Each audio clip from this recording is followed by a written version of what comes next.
One of our current drivers is very excitable leaving the box, shall we say, and the jackman has to get out of the way pretty quick. That's Yuki.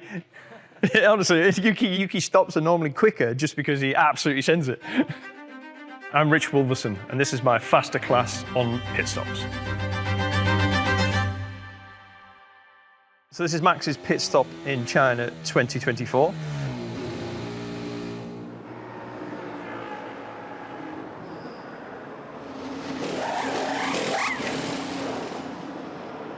So he's down to the pit lane speed limit now, approaching the box, and the driver actually plays a really important part in the pit stop. His positioning in the box is key for all the crew around to be in the right position. So in terms of the start of the stop then, the initial thing is him hitting the front jack. So there, we have the front jackman there.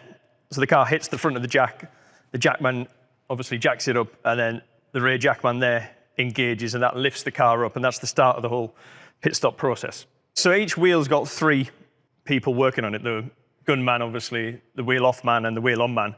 And they're all key roles, really, and them working in harmony with one another is what creates a fast pit stop.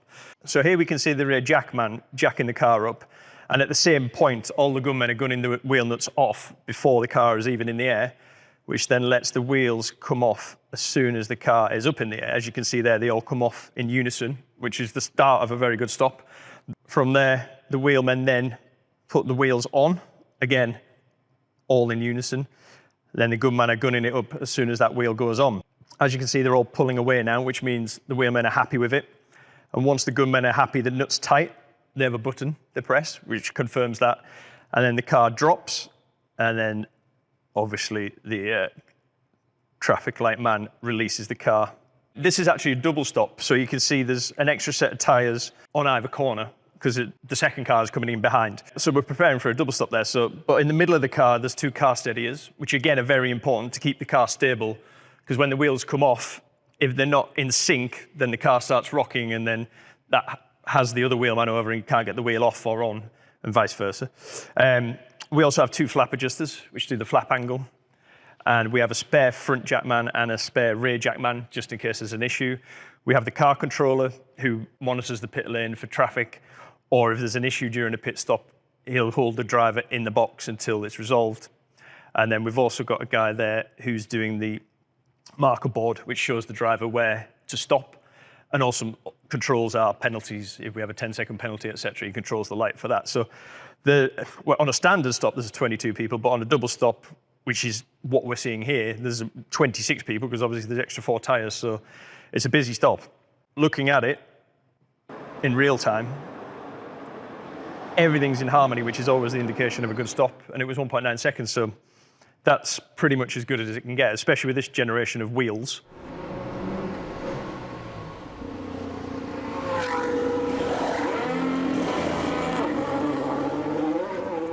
When the 18-inch wheels were introduced in 2022, I think the biggest change was the weight of the wheels, because they went up by 5 kilograms each. So the fronts went up to 20, the rears are 23 kilos.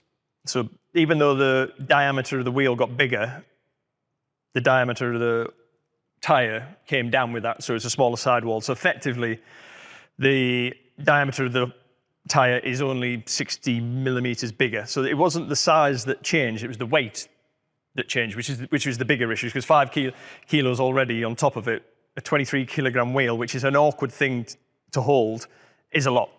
But again, the more they get used to it, the more they train with those wheels, the quicker they adapt. I mean, if we're doing 1.9 second stops with these wheels and tyres now, and originally we thought we were going to be 2.5, 3 seconds when we started, not that far away from where we were with the 13-inch wheels now, to be honest.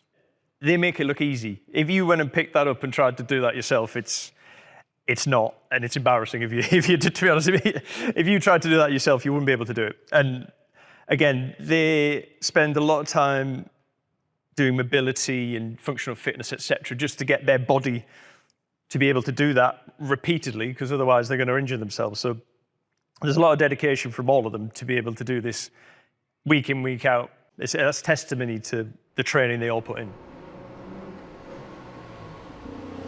In terms of timings of the pit stop, there's There's various methods that people use and debate and argue about, but officially, the F1 timing for the DHL is based on the wheel stopping and then the wheel rotating. So they use the markings on the tyre as an indicator of what that timing is, which is not actually the true speed of the pit stop, because that also includes the driver reaction. So the pit stop itself could be 1.8 seconds, but then if the driver is slow to react to the light, it's a 2.3 second stop. So if you see above on the DHL there, it says 1.9 seconds. So that was probably a 1.6, 1.7 second stop. Then you've got the driver reaction timer added onto it, which makes up the 1.9. So every part of the stop is key, and again, that just shows it. We have a light on the boom and then also a handheld light. That was initially for the halo because the halo was in the way of the standard light. So the light goes out once the front and rear jacks release, which is again an FIA regulation. You're not allowed to release the car until the car's dropped off the jacks. So that light will go out automatically via proximity sensor when the front and rear jacks drop. And that's basically to tell the driver to send it.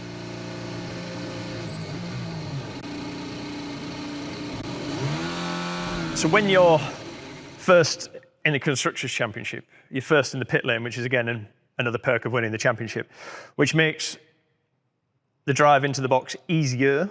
The problem you have when you are further down the pit lane is the gap between the following team varies between 15 meters up to 26 meters. So it varies track to track. So it just makes it harder to swing in depending on what position you are in the pit lane and what track it is. So what most teams tend to do, if you're not the first team in the pit lane, is angle the box to make the approach easier for the driver so they don't have to swing in as much to square it up, so they can just drive in on an angle and then exit the box. If it's concrete, it's slippy depending on the age of it.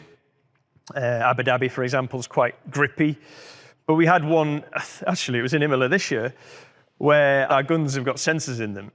And we were getting errors on the guns during pit stop practice. And it turned out under the pit lane, there was an electromagnetic field that was interfering with our wheel guns. And then basically they wouldn't work. So we had to get permission from the FIA to move the box.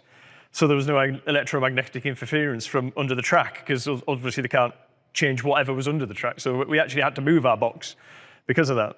You put a Gauss meter on it, it was like, we've never had it before. But that's what I mean, you put the gun on the ground, it'd start going nuts. And then you'd lift it up and go, and it'd be fine. You're like, what? The drive is key, that he is the start of the stop, and where he positions his car in the box is vital. So not only to be in the center, but also to be at the correct angle, because otherwise, if he's not square, one of the gunmen's got to reach, the other one's got him in his lap, the wheelmen are out of position. So it just puts everyone out of position if the driver's not square to the box. And again, if he's long, similar issues. So him hitting the marker board there in the center of the tyre, so that looks pretty good. Him stopping in the correct position will naturally help the others perform their job. One of our current drivers is very excitable leaving the box, shall we say, and the jackman has to get out of the way pretty quick. That's Yuki. Honestly, Yuki stops are normally quicker just because he absolutely sends it.